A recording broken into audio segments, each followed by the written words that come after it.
তোমরা দেখছো BS practice এট YouTube channel.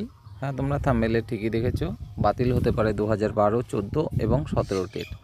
তো চলো এই বিষয়টা একটু ক্লিয়ার করার চেষ্টা করি। এটা ক্লিয়ারভাবে বুঝতে গেলে আমাদের একটা জিনিস জানার প্রয়োজন, সেটা হলো এসএসসি সংক্রান্ত যে চাকরি বাতিলের খবরটা।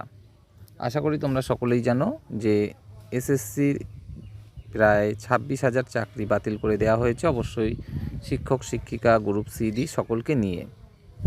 তো এটা বর্তমানে সুপ্রিম কোর্টের বিচারাধীন। সুপ্রিম কোর্টে গিয়ে আপাতত কিছুটা স্বস্তি দেওয়া আছে এই বাতিল হয়ে যাওয়া শিক্ষক শিক্ষিকারা। তো আগামী দিনে অবশ্যই আমাদের অপেক্ষায় থাকতে হবে তারা চাকরি ফেরত পায় নাকি বাতিল হয়ে যায়। তো এই বিষয়টা কেন প্রথমেই তুলে ধরলাম, চলো সেটা একটু ক্লিয়ার করার চেষ্টা করি। 2014 টেট সেটাও কিন্তু বর্তমানে বিচারাধীন। 2014 টেটের ক্ষেত্রে কি অভিযোগ, ঠিক যে অভিযোগগুলো এসএসসির ক্ষেত্রে, যেমন ওএমআর নষ্ট করে দেয়া, যেমন ফেল করেও চাকরি পাওয়া, যেমন ফাঁকা ওএমআরে চাকরি পাওয়া, যেমন র্যাঙ্ক জাম্প করা ইত্যাদি ইত্যাদি, ঠিক একই রকম কিন্তু সমস্যা আমরা দেখতে পাচ্ছি 2014 টেটের ক্ষেত্রে। তো এক কথায় পরিষ্কারভাবে এটা বলাই যায়, এসএসসির ক্ষেত্রে সুপ্রিম কোর্ট যা রায় দিতে চলেছে সেম রায় কিন্তু আসতে চলেছে 2014 টেটের ক্ষেত্রে। তবে একটা বিষয় এখানে উল্লেখযোগ্য, সুপ্রিম কোর্ট কিন্তু বর্তমানে ওএমআর নষ্ট করে দেওয়ার বিষয়টাকে তেমন বেশি গুরুত্ব দিচ্ছে না। গুরুত্ব দিচ্ছে এটাকেই যে কারা কারা যোগ্য কারা কারা অযোগ্য সেটা প্রমাণ করার ক্ষেত্রে। তো ওএমআর নষ্ট করে ফেললেও যদি ওএমআরের স্ক্যান কপি থাকে বা অন্য কোনো পদ্ধতিতে সংরক্ষণ করে রাখে এসএসসি যে কারা কারা সত্যি যোগ্য এবং কাদের পরবর্তীকালে অবৈধভাবে নিয়োগ দেওয়া হয়েছে, সেক্ষেত্রে কিন্তু যারা যোগ্য তাদের চাকরিটা বেঁচে যাওয়ার প্রবল সম্ভাবনা। এবার সেটা যদি এসএসসির ক্ষেত্রে হয় তাহলে 2014 টেটের ক্ষেত্রেও সেমই হবে আশা করা যায়, কারণ কেসটা পুরোপুরি একই ধরনের 2014 এবং এসএসসির। এবার আসি 2012 টেটের ক্ষেত্রে। 12 টেটের ক্ষেত্রে কিন্তু ঠিক 14 টেটের মতোই একাধিক বিষয় এখানে তুলে ধরা হচ্ছে এবং এক্ষেত্রেও ঠিক 14 টেটে যে অভিযোগ সেম অভিযোগ, অর্থাৎ এসএসসি যা রায় হতে চলেছে সেটাই হতে চলেছে 14 টেটের ক্ষেত্রে, সেটাই হতে চলেছে 12 টেটের ক্ষেত্রে। এবার আসিস 2017 টেট। সেখানে কিন্তু শুধুমাত্র একটাই অভিযোগ, সেটা হলো ওএমআর নষ্ট করা, তাছাড়া বিকল্প কোনো অভিযোগ কিন্তু নেই।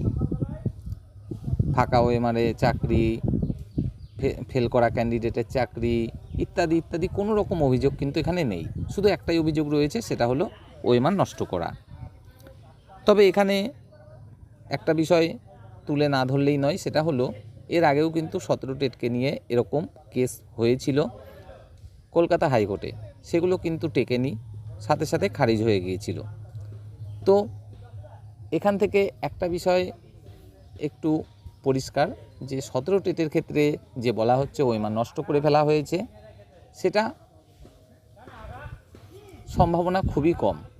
তবে যেহেতু আমরা পর্ষদের কোনো ব্যক্তি নয়, পর্ষদই শুধুমাত্র সবথেকে ভালোভাবে জানে যে সত্যি তারা 17 টেটেরও ওএমআর নষ্ট করে ফেলেছে কি নষ্ট করে ফেলেনি। তাছাড়া এখানে আরেকটা বিষয় না উল্লেখ করলেই নয়, সেটা হলো বর্তমানে সুপ্রিম কোর্ট কিন্তু ওএমআরটাকে নিয়ে অত বেশি মাথা ঘামাচ্ছে না। তারা শুধু এটাই জানতে চাইছে যে কারা কারা সত্যিই সঠিকভাবে পাস করেছিল, সেটা যে প্রমাণ করবে সেই প্রমাণটা যেন দিতে পারে এসএসসি। অর্থাৎ প্রাথমিক শিক্ষা পর্ষদের কাছেও একই বিষয় কিন্তু তারা জানতে চাইবে, আপনারা ওএমআর যদি নষ্ট করে ফেলে থাকেন তাহলে আপনারা এটা অন্তত প্রমাণটা দেখান যে সত্যিই কে পাসটা করেছিল। তো 17 টেটের ক্ষেত্রে বা 14 টেটের ক্ষেত্রে বা 12 টেটের ক্ষেত্রে অবশ্যই পর্ষদ সংরক্ষণ করে রাখতেই পারে স্ক্যান কপিগুলো, বা নাও রাখতে পারে।